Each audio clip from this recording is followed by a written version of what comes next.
I was expecting, Mr. President, that before he came for the declaration of opening of that ceremony, that is either the national anthem or whatever other music other than the political song of your mandate will stand. Maokwe, there are two institutions of checks and balances of the executive, the legislature and the judiciary. Perhaps because the legislature is composed of politicians, they may be at liberty to sing on your mandate will stand. But it is most inappropriate for the song on your mandate will stand to be sung in the hallowed chambers of judicial officers, because that occasion held at the National Judicial Institute, all Nigerian judges, most of them congregated there. They were seated there. It appears, in my view, that they were sitting in their chambers. Mr. President was invited as a guest to declare the occasion open, which is a demand of protocol. But to turn to precede Mr. President's opening speech with a political song on your mandate will stand. And unfortunately, you hear the echo of some jurists singing that song, or echo of voices that appears to resemble the voices of their lordships, seriously destroy the entirety of that occasion. Because justice must not only be done, but must be seen to be done. Mark you, Mr. President may likely to have a case before any of these judges. How will an ordinary man on the street of Abuja, or on the street of Agbo, or on the street of everywhere, feel that in the conference of judges, a political song coins to promote and propagate political philosophy of Mr. President was sung and nobody protests? So I was worried that if Mr. President did not tacitly approve that song, he would have rebuked those who sang that song. Because I've never heard that such a song of political nature is sung in an occasion in the hallowed chambers of judicial officers, and then you expect them to be singing it. Because you have admonished them on the basis of integrity, not to be compromised. But that song has the potential of being misconstrued as a tacit inducement to compromise.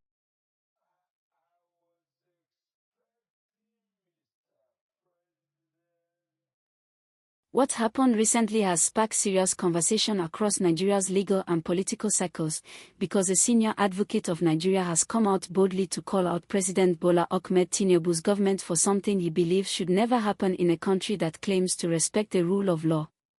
And the issue revolves around something very simple but very powerful: the judiciary must remain neutral, but what we saw at the judges' conference tells a different story.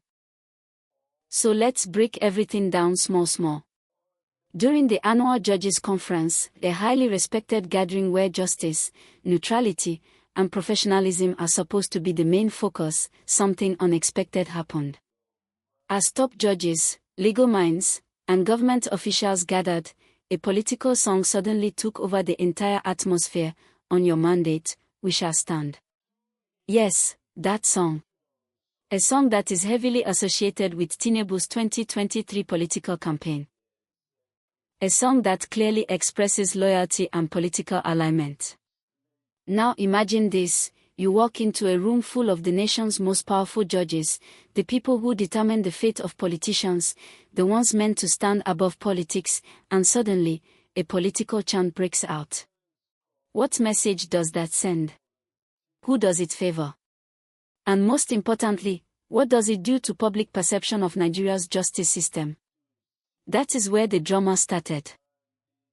A respected senior advocate of Nigeria came out and heavily criticized the entire event. According to him, this was not just an oops moment or something people should laugh about and move on. No. He called it a serious breach of judicial neutrality, And he didn't mince words at all. He said the judiciary is already battling an image problem.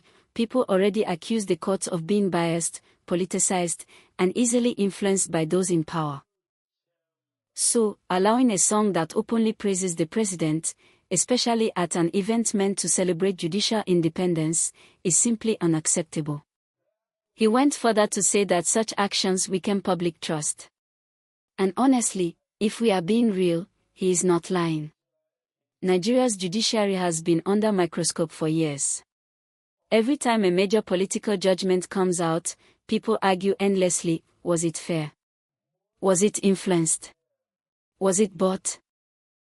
So when something like this happens publicly, at a high-profile judges' event, it just reinforces the belief that the judiciary and politics are too close for comfort. You can't preach independence in the morning and then vibe to political anthems in the afternoon. The SAN pointed out that judges are supposed to be neutral, not pro-government, not pro-opposition, just neutral. Their loyalty is supposed to be to the Constitution alone. And if any arm of government should avoid political influence completely, it is the judiciary. Once people no longer believe that judges are unbiased, the entire system collapses. And guess what? Nigerians reacted immediately.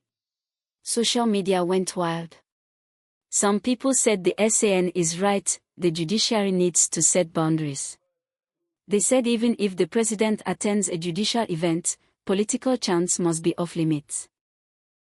Others came out to defend the situation, saying the song was harmless and people are just overreacting. But let's be honest, in a country like Nigeria where politics is extremely sensitive and every action carries meaning, nothing is ever just a song. Every song has a message. Every chant has a meaning. Every gesture carries implications. And this particular song? It is not a random national anthem or cultural melody. It's a campaign slogan. It was used to push a political mandate. So when it appears in a judicial gathering, the optics are bad. Very bad. The senior advocate went ahead to warn that if care is not taken, the judiciary may slowly lose what little credibility it still has. He emphasized that public trust is fragile, it takes years to build but only seconds to destroy. Once people begin to feel that judgments are delivered based on political alignment rather than the law, the country is finished. Because when justice collapses, society follows. He didn't stop there.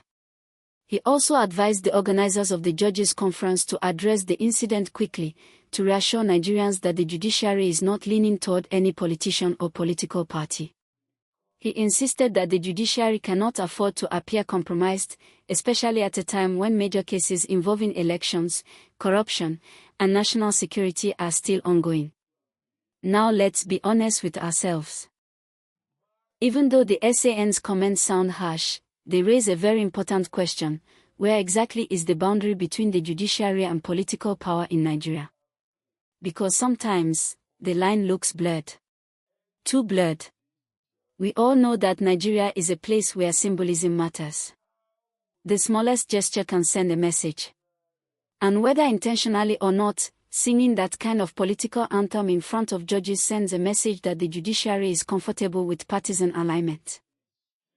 Whether it is true or false, that's the perception, and perception matters a lot. Some Nigerians are asking, did the president approve the song? Was it spontaneous? Was it planned? Did the judges join in? Who started it? But honestly, in situations like this, those details don't even matter. The problem is the environment. It was the wrong place for such a song to be heard. A judges' conference should be dignified, firm, and strictly neutral. It should be the last place for political chants. Even if politicians attend, they must respect the sacredness of the judiciary. Now let's talk about the political angle. Critics are already saying that this reflects the current relationship between politicians and the judiciary, a relationship many believe is too close for comfort. After the 2023 elections, the courts handled major cases that shaped political outcomes. Some of those judgments were controversial. So for a political chant to appear in a judicial event, it just makes everything look worse. Supporters of the SAN are saying, enough is enough. The judiciary needs to take itself seriously. Others are arguing that this entire conversation is being exaggerated. They say the judges remain independent and the song doesn't change anything. But if independence is truly intact, why create an unnecessary controversy in the first place?